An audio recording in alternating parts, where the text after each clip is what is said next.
வணக்கம். இந்த விளக்க தொகுப்புல உங்களை சந்திக்கிறதுல ரொம்ப சந்தோஷம். இன்சூரன்ஸ்னாலே நிறைய பேருக்கு ஒரு குழப்பம் வரும் இல்லையா? அந்த சிக்கலான வார்த்தைகள், விதிகளை எல்லாம் கேட்டாலே தலை சுத்தும்.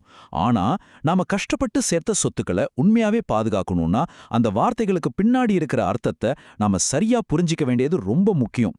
இன்னைக்கு அந்த குழப்பத்தை எல்லாம் தீர்த்து உங்களுக்கு ஒரு தெளிவான, நேரடியான விளக்கத்தை கொடுக்க போறேன். வாங்க, உள்ள போகலாம். முதல்ல உங்களை நீங்களே ஒரு கேள்வி கேட்டுக்கோங்க. உங்ககிட்ட இருக்கிற சாதாரண ஹோம் இன்சூரன்ஸ் வீட்ல திருடு போற எல்லா பொருட்களுக்கும் முழுமையா நஷ்டஈடு தரும்னு நீங்க நினைக்கிறீங்களா? கண்டிப்பா தரும் தானே இப்போ உங்க மைண்ட் வாய்ஸ் சொல்லுது. ஆனா அதுதான் இல்ல. நம்ம பாதுகாப்பு பத்தி நாம வச்சிருக்கிற இந்த நம்பிக்கை 100% உண்மை கிடையாதுங்கிறது தான் ஒரு கசப்பான உண்மை. காப்பீட்டு உலகத்துல ஒரு முக்கியமான ஆனா பலருக்கும் தெரியாத ஒரு விஷயம் இருக்கு.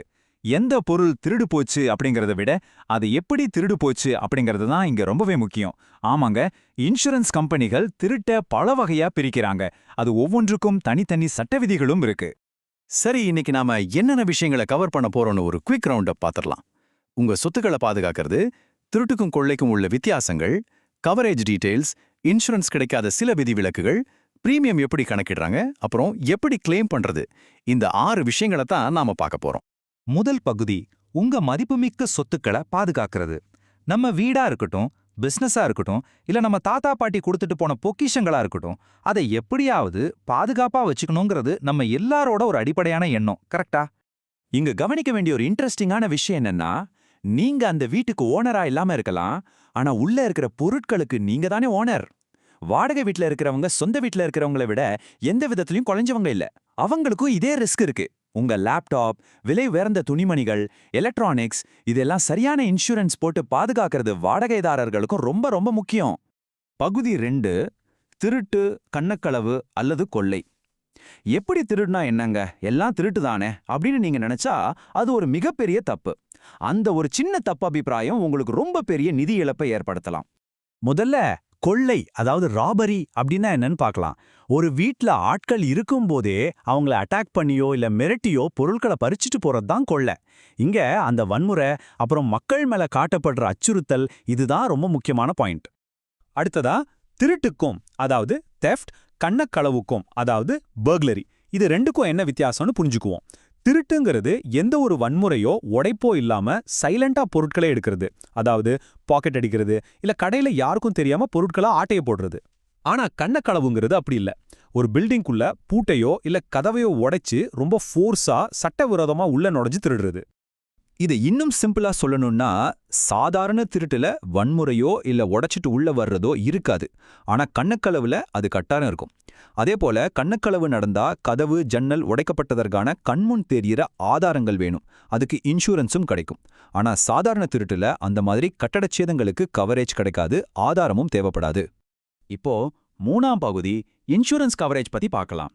ஒரு அசம்பாவிதம் நடக்கும்போது இந்த பாலிசிகள் நிஜமாவே நமக்கு என்னென்ன உதவிகளை செய்யுது? நிஜமா எதுக்கெல்லாம் நமக்கு கவரேஜ் கிடைக்கும்?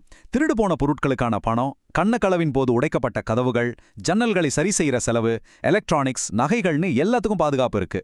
இதை சிம்பிளா சொல்லணும்னா, திருடப்பட்ட உங்க லேப்டாப்புக்கு பணம் தர்றதோட மட்டும் இல்லாம திருடன் உடைச்சிட்டு வந்த உங்க வீட்டு ஜன்னலையும் சரி பண்ணி தர்றது தான் ஒரு உண்மையான கண்ணக்களவு பாலிசியோட வேலை. உங்க மொத்த இன்சூரன்ஸ் தொகையில 5% வரைக்கும் இந்த மாதிரி கட்டடச்சேதங்களுக்குனே கொடுப்பாங்க. ஒரு உதாரணத்துக்கு, இந்த 25 லட்சம் ரூபாய் அப்படிங்கிற நம்பரை எடுத்துக்கலாம். HDFC ERGOவோட ஹோம் ஷீல்டு மாதிரி ஒரு விரிவான பாலிசியை நீங்க எடுக்கும்போது வீட்டுக்குள்ள இருக்கிற பொருட்களுக்கு அதிகபட்சமா 25 லட்சம் ரூபாய் வரைக்கும் கூட ஒரு கவரேஜ் கிடைக்கிறதுக்கு வாய்ப்பு இருக்கு. இப்போ ரொம்ப ரொம்ப முக்கியமான 4வது பகுதிக்கு வந்திருக்கோம். விதி விலக்குகள், அதாவது எக்ஸ்க்ளூஷன்ஸ். இன்சூரன்ஸ்ல எதுக்கெல்லாம் இழப்பீடு கிடைக்காதுன்னு தெரிஞ்சுக்கிறது ரொம்பவே அவசியம். நிறைய பேரோட கிளைம் ரிஜெக்ட் ஆகிறதுக்கு இந்த சின்ன சின்ன எழுத்துக்கள்ல இருக்கிற கண்டிஷன்ஸ் தான் காரணம். அப்படி என்னென்ன விதிவிலக்குகள் இருக்கு? நீங்க முன்கூட்டியே பாலிசியில சொல்லாத தங்கம், வெள்ளி பொருட்கள், அப்புறம் வீட்ல வேலை செய்யறவங்களோ இல்ல சொந்தக்காரங்களோ பண்ற திருட்டு, அதாவது இந்த இன்சைட் ஜாப்ஸ், அப்புறம் வெளியில ஓப்பனா விட்டுட்டு போன பொருட்கள், போர் அல்லது அணு ஆயுதங்களால வர்ற சேதங்கள், வழக்கமான தேய்மானங்கள், இதுக்கெல்லாம் கிளைம் கிடைக்காது. குறிப்பா வீட்ல வேலை செய்யறவங்களோ உங்களுக்கு தெரிஞ்சவங்களோ திருண்டுனா அதுக்கு கண்டிப்பா ₹1 கூட இழப்பீடு தர மாட்டாங்க. இத நல்லா ஞாபகம் வச்சுக்கோங்க. சரி, நம்ம டெய்லி லைஃப்ல நடக்கிற ஒரு உதாரணத்தை பார்ப்போம். நீங்க அவசரத்துல வீட்டு மெயின் டோரை பூட்டாமலே வெளியே போயிட்டீங்கன்னு வச்சுப்போம். அப்போ ஒரு திருட்டு நடந்தா உங்க கிளைம் வேண்டுமென்றே செஞ்ச அலட்சியம், அதாவது வில்ஃபுல் நெக்லிஜென்ஸ் அப்படிங்கிற காரணத்துக்காக கண்டிப்பா ரிஜெக்ட் ஆயிடும். அடிப்படை பாதுகாப்பு உறுதி செய்யறது பாலிசி எடுத்த உங்களுடைய முழு பொறுப்பு அப்படிங்கிறது இது நமக்கு ஞாபகப்படுத்துது. அடுத்து 5வது பகுதி பிரீமியம் கணக்கீடு. நாம கட்ட வேண்டிய தொகைய இன்சூரன்ஸ் கம்பெனிகள் எப்படித்தான் முடிவு பண்றாங்க, வாங்க அதையும் ஒரு கை பாத்துரலாம்.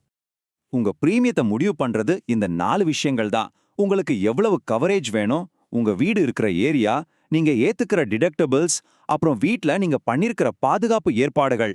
உதாரணத்துக்கு, வீட்ல ஒரு திருடு அலாரம் வச்சிருந்தீங்கன்னா பிரீமியம் குறையும். அதுவே அடிக்கடி திருடு நடக்கிற ஒரு ஏரியால உங்க வீடு இருந்தா பிரீமியம் அப்படியே அதிகமாகும். ரொம்ப சிம்பிள் லாஜிக் தான். ஆனா இன்சூரன்ஸ்னாலே வெறும் திருட்டுக்கு மட்டும்தானா? இல்லைங்க. இந்தியாவோட இயற்கை பேரிடர் அபாயங்களை கொஞ்சம் கவனிங்க. வறட்சி 68%, நிலநடுக்கம் 60%, வெள்ளம் 12%. இந்த மாதிரியான காம்ப்ரஹென்சிவ் பிளான்கள் உங்க சொத்துக்களை இந்த மாதிரி இயற்கை சீற்றங்கள்ல இருந்தும் பாதுகாக்குது. நீங்க கட்டுற பிரீமியத்துக்கு இது ஒரு பெரிய கூடுதல் வேல்யூன்னு தான் சொல்லணும். இப்போ நாம கடைசி பகுதிக்கு வந்துட்டோம். பகுதி 6, கிளைம் பண்ற வழிமுறைகள். ஒரு அசம்பாவிதம் நடந்துட்டா எந்த சிக்கலும் இல்லாம எப்படி கிளைம் வாங்குறதுன்னு இப்போ ரொம்ப தெளிவா பார்க்க போறோம். கிளைம் வாங்குறதுல நேரம் ரொம்ப ரொம்ப முக்கியங்க. டே 1 சம்பவம் நடந்த உடனே நாள்லயே போலீஸ்ல எஃப்ஐஆர் ஃபைல் பண்ணிரணும். டே 7 இன்சூரன்ஸ் கம்பெனிக்கு தகவல் சொல்ல வேண்டிய கடைசி நாள் இதுதான். டே 15 கிளைம் சம்பந்தப்பட்ட எல்லா டாக்குமெண்ட்ஸையும் சப்மிட் பண்ண வேண்டிய டெட்லைன். இந்த டைம்லைனை நீங்க ஸ்ட்ரிக்டா ஃபாலோ பண்ணி தான் ஆகணும். இதுல எந்த ஒரு எக்ஸ்கியூஸும் கிடையாது. இதுக்கான ஸ்டெப்ஸ் ரொம்பவே ஈஸி தான். முதல் ஸ்டெப், இன்சூரன்ஸ் கம்பெனிக்கு இன்ஃபார்ம் பண்ணிட்டு போலீஸ்ல எஃப்ஐஆர் போடுறது. 2வது, சேதங்களை மதிப்பிட வர்ற சர்வேயருக்கு உங்க சொத்தை செக் பண்ண உதவி செய்யறது. 3வது, இன்சூரன்ஸ் கம்பெனி அந்த ரிப்போர்ட்டை வெரிஃபை பண்ணி உங்க கிளைமை செட்டில் பண்ணுவாங்க. முக்கியமா ஒன்னு தெரிஞ்சுக்கோங்க, என்ன டேமேஜ் ஆயிருக்கு நேர்ல பார்க்க ஒரு சர்வேயர் கண்டிப்பா உங்க வீட்டுக்கு வருவார். சரி, இந்த விளக்கத்தொகுப்போட முடிவுக்கு நாம வந்துட்டோம். போறதுக்கு முன்னாடி உங்களை யோசிக்க வைக்கிற ஒரு முக்கியமான கேள்வி. உங்களுக்கு ரொம்ப பிடிச்ச விலைமதிப்பற்ற பொருட்கள் எல்லாமே சரியான சூழ்நிலைக்காக உண்மையாவே இன்சூர் செய்யப்பட்டிருக்கா?